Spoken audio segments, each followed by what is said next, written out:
मेरे प्यारे देशवासियों, नमस्कार। 76वें स्वाधीनता दिवस की पूर्व संध्या पर देश विदेश में रहने वाले सभी भारतीयों को मैं हार्दिक बधाई देती हूँ। इस गौरवपूर्ण अवसर पर आपको संबोधित करते हुए मुझे बहुत खुशी हो रही है। एक स्वाधीन देश के रूप में भारत 75 साल पूरे कर रहा है। 14 अगस्त के दिन को विभाजन विभीषिका स्मृति दिवस के रूप में मनाया जा रहा है। इस स्मृति दिवस को मनाने का उद्देश्य सामाजिक सद्भाव, मानव सशक्तिकरण और एकता को बढ़ावा देना है। 15 अगस्त 1947 के दिन हमने औपनिवेशिक शासन की बेड़ियों को काट दिया था। उस दिन हमने अपनी नियति को नया स्वरूप देने का निर्णय लिया था। उस शुभ दिवस की वर्षगांठ मनाते हुए हम लोग सभी स्वाधीनता सेनानियों को सादर नमन करते हैं। उन्होंने अपना सर्वस्व बलिदान कर दिया ताकि हम सब एक स्वाधीन भारत में सांस ले सकें। भारत की आज़ादी हमारे साथ साथ विश्व में लोकतंत्र के हर समर्थक के लिए उत्सव का विषय है।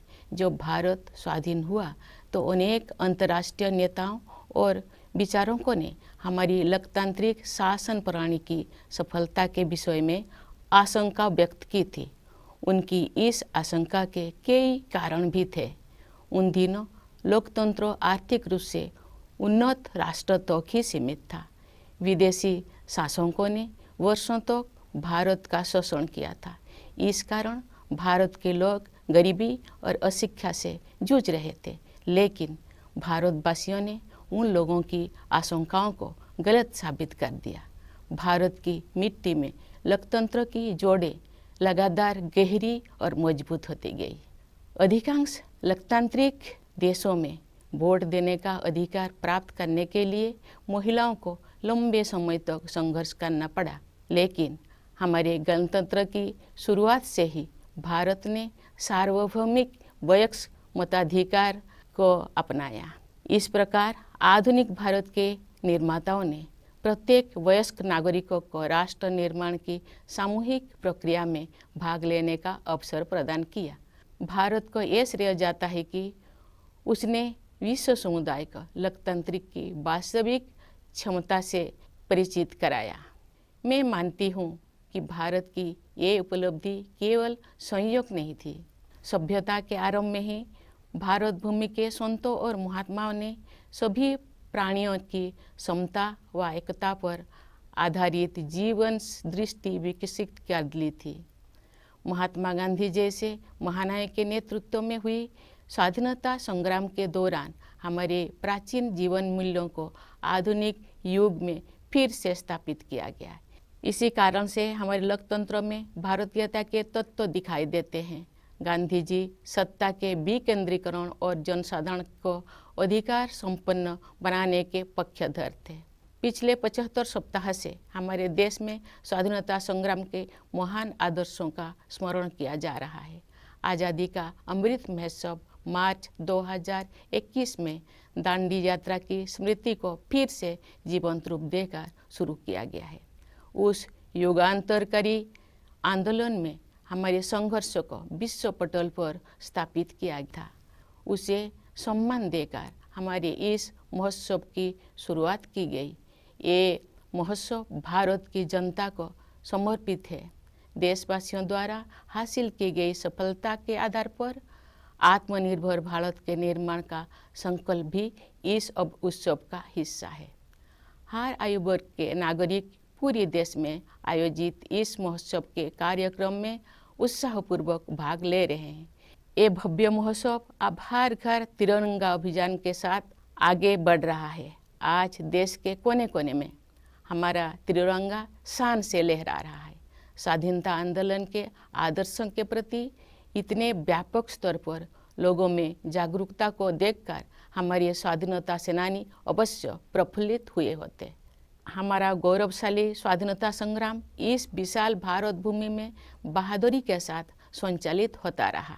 अनेक महान स्वाधीनता सेनानियों ने वीरता के उदाहरण प्रस्तुत किए और राष्ट्र जागरण की मशाल अगली पीढ़ी को सौंपे।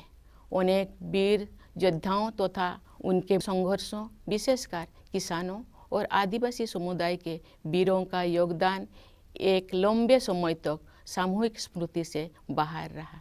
पिछले वर्ष से हर 15 नवंबर को जनजातीय गौरव दिवस के रूप में मनाने का सरकार का निर्णय स्वागत योग्य है। हमारे जनजातीय महानायक केवल स्थानीय या क्षेत्रीय प्रतीक नहीं है, बल्कि ये पूरे देश के लिए प्रेरणा का स्रोत है। प्यारे देशवासियों, एक राष्ट्र के लिए, विशेष रूप से भारत जैसे प्राचीन देश के लंबे इतिहास में 75 वर्ष का समय बहुत छोटा प्रतीत होता है, लेकिन व्यक्तिगत स्तर पर एक कालखंड एक जीवन यात्रा जैसा है। हमारे वरिष्ठ नागरिकों ने अपने जीवन काल में अद्भुत परिवर्तन देखे हैं। ये गवाह है कि कैसे आज़ादी के बाद सभी पीढ़ियों ने कड़ी मेहनत की, विशाल चुनौतियों का सामना किया और स्वयं अपने भाग्य विधाता बने। इस दौर में हमने जो कुछ सीखा है वो सब उपयोगी साबित होगा, क्योंकि हम राष्ट्र की यात्रा में एक ऐतिहासिक पड़ाव की ओर आगे बढ़ रहे हैं। हम सब 2047 में स्वाधीनता के शताब्दी उत्सव तक की 25 वर्षों की अवधि यानी भारत के अमृत काल में प्रवेश कर रहे हैं। हमारा संकल्प है कि वर्ष 2047 तक हम अपने स्वाधीनता सेनानियों के सपनों को पूरी तरह साकार कर लेंगे। इसी कालखंड में हम बाबा साहेब भीमराव अंबेडकर के नेतृत्व में संविधान का निर्माण करने वाला विभूतियों के विजन को साकार कर चुके होंगे। एक आत्मनिर्भर भारत के निर्माण में हम पहले से ही तत्पर हैं।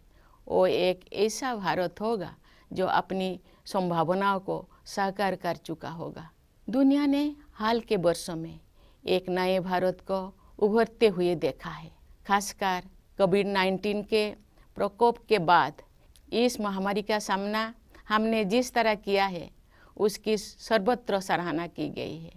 हमने देश में ही निर्मित वैक्सीन के साथ मानव इतिहास का सबसे बड़ा टीकाकरण अभियान शुरू किया।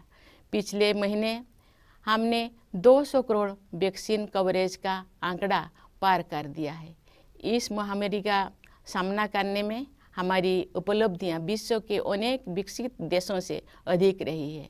इस प्रशंसनीय उपलब्धि के लिए हम अपने वैज्ञानिकों, डॉक्टरों, नर्सों, पैरामेडिक्स और टीकाकरण से जुड़े कर्मचारियों के आभार हैं। इस आपदा में कोरोना योद्धाओं द्वारा किया गया योगदान विशेष रूप से प्रशंसनीय है। कोरोना महामारी ने पूरे विश्व में मानव जीवन और अर्थव्यवस्थाओं पर कठोर प्रहार किया है। जब दुनिया इस गंभीर संकट के आर्थिक परिणामों से जूझ रही थी, तब भारत ने स्वयं को संभाला और अब पुनः तीव्र गति से आगे बढ़ने लगा है। इस समय भारत दुनिया में सबसे तेजी से बढ़ रही प्रमुख अर्थव्यवस्था में से एक है। भारत को स्टार्टअप इकोसिस्टम का विश्व में ऊंचा स्थान है। हमारे देश में स्टार्टअप्स की सफलता, विशेषकर यूनिकॉर्न्स की बढ़ती हुई संख्या हमारी औद्योगिक प्रगति का शानदार उदाहरण है। विश्व में चल रही आर्थिक कठिनाई के विपरीत भारत की अर्थव्यवस्था को तेजी से आगे बढ़ाने के श्रेय सरकार तथा नीति निर्माताओं को जाता है। पिछले कुछ वर्षों के दौरान फिजिकल और डिजिटल इंफ्रास्ट्रक्चर के विकास में अभूतपूर्व प्रगति हुई है। प्रधानमंत्री गति शक्ति योजना के द्वारा कनेक्टिविटी को बेहतर बनाया जा रहा है। परिवहन के जल, थल, वायु आदि पर आधारित सभी माध्यमों को भलीभांति एक दूसरे के साथ जोड़कर पूरे देश में आवागमन को सुगम बनाया जा रहा है। प्रगति के प्रति हमारे देश में दिखाई दे रही उत्साह का श्रेय कड़ी मेहनत करने वाले हमारे किसान व मजदूर भाई बहनों को भी जाता है। साथ ही व्यवसाय की सूझबूझ से समृद्धि का सृजन करने वाले हमारे उद्यमियों को भी जाता है। सबसे अधिक खुशी की बात है कि देश का आर्थिक विकास और अधिक समावेशी होता जा रहा है तथा क्षेत्रीय विषमताएं भी कम हो रही है। लेकिन ये तो केवल शुरुआत ही है। दूरगामी परिणाम वाले सुधारों और नीतियों द्वारा इन परिवर्तनों की आधारभूमि पहले से ही तैयार की जा रही थी। उदाहरण के लिए डिजिटल इंडिया अभियान द्वारा ज्ञान पर आधारित अर्थव्यवस्था की आधारशिला स्थापित की जा रही है। राष्ट्रीय शिक्षा नीति का उद्देश्य भावी पीढ़ी को औद्योगिक क्रांति के अगले चरणों के लिए तैयार करना तथा उन्हें हमारी विरासत के साथ फिर से जोड़ना भी है। आर्थिक प्रगति से देशवासियों का जीवन और भी सुगम होता जा रहा है। आर्थिक सुधारों के साथ साथ जन कल्याण के नए कदम भी उठाया जा रहे हैं। प्रधानमंत्री आवास योजना की सहायता से गरीब के पास स्वयं का घर होना अब एक सपना नहीं रह गया, बल्कि सच्चाई का रूप ले चुका है। इसी तरह जल जीवन मिशन के अंतर्गत हर घर जल योजना पर कार्य चल रहा है। इन उपायों का और उसी तरह के अन्य प्रयासों का उद्देश्य सभी को, विशेषकर गरीबों को, बुनियादी सुविधाएं प्रदान करना है। भारत में आज संवेदनशीलता व कोरोना के जीवन मूल्यों को प्रमुखता दी जा रही है। इन जीवन मूल्यों का मुख्य उद्देश्य हमारे वंचित, जरूरतमंदों तथा समाज के हाशिए पर रहने वाले लोगों के कल्याण हेतु कार्य करना है। हमारे राष्ट्रीय मूल्यों को नागरिकों के मूल कर्तव्यों के रूप में भारत के संविधान में समाहित किया गया है। देश के प्रत्येक नागरिक से मेरा अनुरोध है कि वे अपने मूल कर्तव्यों के बारे में जानें, उनका पालन करें, जिससे हमारा राष्ट्र नई ऊंचाइयों को छू सके। प्यारे देशवासियों, आज देश में स्वास्थ्य, शिक्षा और अर्थव्यवस्था तथा उनके साथ जुड़े अन्य क्षेत्रों में जो अच्छे बदलाव दिखाई दे रहे हैं, उनके मूल में सुशासन पर विशेष बल दिए जाने की प्रमुख भूमिका है। जब राष्ट्र सर्वोपरि की भावना से कार्य किया जाता है तो उसका प्रभाव प्रत्येक निर्णय एवं कार्य क्षेत्र में दिखाई देता है। ये बदलाव विश्व समुदाय में भारत की प्रतिष्ठा में भी दिखाई दे रहा है। भारत के नया आत्मविश्वास का स्रोत देश के युवा, किसान और सबसे बढ़कर देश की महिलाएं हैं। अब देश में स्त्री पुरुष के आधार पर असमानता कम हो रही है। महिलाएं अनेक रूढ़ियों और बाधाओं को पार करते हुए आगे बढ़ रही हैं। सामाजिक और राजनीतिक प्रक्रियाओं में उनकी बढ़ती भागीदारी निर्णायक साबित होगी। आज हमारी पंचायती राज संस्थाओं में निर्वाचित महिला प्रतिनिधियों की संख्या 14 लाख से कहीं अधिक है। हमारे देश की बहुत सी उम्मीदें हमारी बेटियों पर टिकी हुई है। समुचित अवसर मिलने पर वह शानदार सफलता हासिल कर सकती है। अनेक बेटियों ने हाल ही में संपन्न हुए राष्ट्रमंडल खेलों में देश का गौरव बढ़ाया है। हमारे खिलाड़ी अन्य अंतर्राष्ट्रीय प्रतियोगिताओं में भी देश को गौरवान्वित कर रहे हैं। हमारे बहुत से विजेता समाज के वंचित वर्गों में से आते हैं। हमारी बेटियां फाइटर पायलट से लेकर स्पेस साइंटिस्ट होने तक हर क्षेत्र में अपना परचम लहरा रहे हैं। प्यारे देशवासियों, जब हम स्वाधीनता दिवस मनाते हैं तो वास्तव में हम अपनी भारतीयता का उत्सव मनाते हैं। हमारा भारत अनेक विविधताओं से भरा देश है, परंतु इस विविधता के साथ ही हम सभी में कुछ ना कुछ ऐसा है जो एक समान है। यही समानता हम सभी देशवासियों को एक सूत्र में पिरोती है तथा एक भारत श्रेष्ठ भारत की भावना के साथ आगे बढ़ने के लिए प्रेरित करती है। भारत अपने पहाड़ों, नदियों, झीलों और वनों तथा उन क्षेत्रों में रहने वाले जीव जंतुओं के कारण भी अत्यंत आकर्षक है। आज जब हमारे पर्यावरण के सम्मुख नई नई चुनौतियां आ रही है, तब हमें भारत की सुंदरता से जुड़ी हर चीज़ का दृढ़तापूर्वक संरक्षण करना चाहिए। जल, मिट्टी और जैविक विविधता का संरक्षण हमारी भावी पीढ़ियों के प्रति हमारा कर्तव्य है। प्रकृति की देखभाल माँ की तरह करना हमारी भारतीय संस्कृति का अभिन्न अंग रहा है। हम भारतवासी अपनी पारंपरिक जीवन शैली से पूरी दुनिया का सही राह दिखा सकते हैं। योग एवं आयुर्वेद विश्व समुदाय को भारत का अमूल्य उपहार है, जिसकी लोकप्रियता पूरी दुनिया में निरंतर बढ़ रही है।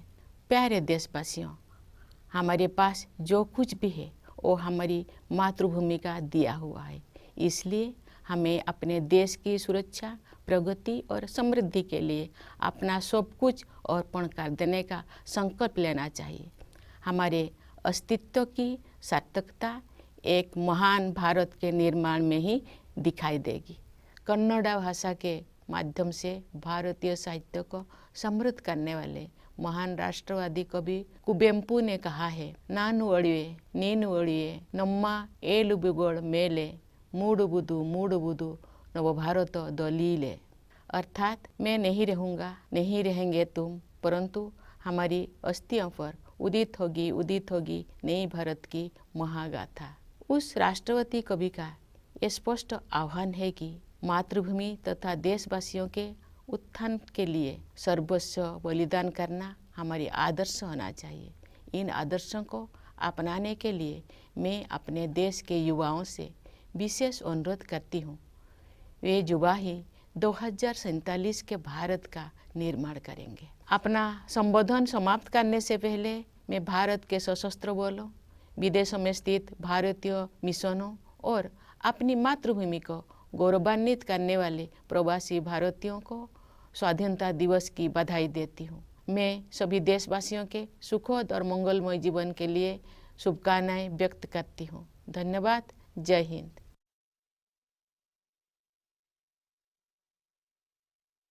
My dear fellow citizens, Namaskar. My heartiest greetings in advance to all Indians living in the country and abroad on the eve of the 76th Independence Day. I am delighted to address you on this momentous occasion. India is completing 75 years as an independent nation. 14 August is observed as Partition Horrors Remembrance Day, so as to promote social harmony, unity and empowerment of people. Tomorrow marks the day when we had freed ourselves from the shackles of colonial rulers and decided to reshape our destiny.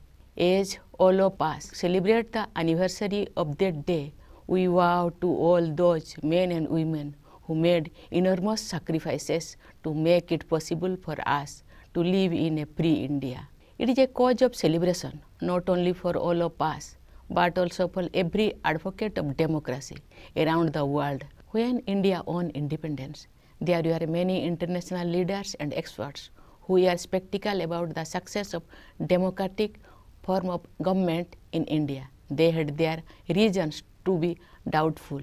In those days, democracy was limited to economically advanced nations. India, after so many years of exploitation at the hands of foreign rulers, was marred by poverty and illiteracy. But we Indians proved the skeptic wrong. Democracy not only grew roots in this soil, it was enriched too. In most other well-established democracies, women had to wage long drawn struggle to get the right to vote. But India adopted universal adult franchise right since the beginning of the Republic. Thus, the makers of modern India enabled each and every adult citizen to participate in the collective process of nation building. Thus, India can be credited to have helped the world discover the true potential of democracy. I believe this was not a coincidence. At the beginning of civilization, saints and seers of this land had developed a vision of humanity that was defined by equality of all, indeed oneness of all. The great freedom struggle and its leader like Mahatma Gandhi rediscovered our ancient values for modern times. Then it is no wonder our democracy has Indian characteristics. Gandhiji advocated decentralization and power to the people. For 75 weeks, now the nation has been commemorating these noble ideas that won us freedom. In March 2021, we began the Azadi Ka Amrit Mahotsav with the reenactment of the Dandi March. This way, Our celebration began with a tribute to that watershed event which had put our struggle on the world map. This festival is dedicated to the people of India. Based on the success achieved by the people, the resolve to build Atmanirbhar Bharat is also a part of this Mahotsav. Citizens from all age groups have keenly participated in a series of events held across the country. This grand festival is going ahead with the Har Ghar Triranga Abhiyan. The Indian tricolors are fluttering in every nook and corner of the country. Great martyrs would have been thrilled to see the spirit of the independence movement coming alive again on such a massive scale. Our glorious freedom struggles was waged bravely across the vast territory of our country. Many great freedom fighters did their duty and passed on the torch of awakening, leaving little trace on their heroic deeds. Forgotten for long were many heroes and their struggles, especially among the peasants and tribal population. The government's decision last year to observe 15th November Janajatiya Gaurav Divas is welcome because our tribal heroes are not merely local or regional icons, but they inspire the entire nation. Dear citizens, for a nation, particularly an ancient one such as India, the passage of 75 years is merely a blink of an eye. But for us and individuals, it is a lifetime. Senior citizens among us have witnessed a dramatic change in their lifetime. They have seen how after independence all the generations have toiled hard, how we met great challenges, and how we have taken charge of our destiny. The lessons learned in the process will prove useful as we move towards the next milestone in the journey of the nation, the Amrit Kal, the 25 years to be celebration of the centenary of our independence. By the year 2047, we will have fully realized the dreams of our freedom fighters. We will have given a concrete shape to the vision of those who, led by Babasaheb Bhimrao Ambedkar, drafted the Constitution. We are already on course to build an Atmanirbhar Bharat, an India that would have realized its true potential. The world has seen a new India rising in recent years, more so after the outbreak of COVID-19. Our response to the pandemic has been appreciated everywhere. We launched the biggest vaccination drive in human history with vaccines manufactured in the country itself. Last month, we crossed the 200 crore mark in cumulative vaccine coverage in combating the pandemic. Our achievements have been better than those of many developed countries. For this feat, we are grateful to our scientists, doctors, nurses, paramedics, and the staff associated with vaccination. The pandemic has uprooted lives and also economies in the entire world. When the world has been battling the economic consequences of the great crisis, India got its act together and is now moving forward. India is among the fastest growing major economies in the world. India's startup ecosystem ranks high in the world. The success of startups in our country, especially the growing number of unicorns, is a shining example of our industrial progress. The government and policymakers deserve credit for beating the global trend and helping the economy flourish. During the last few years, unprecedented progress has been made in the development of physical and digital infrastructure.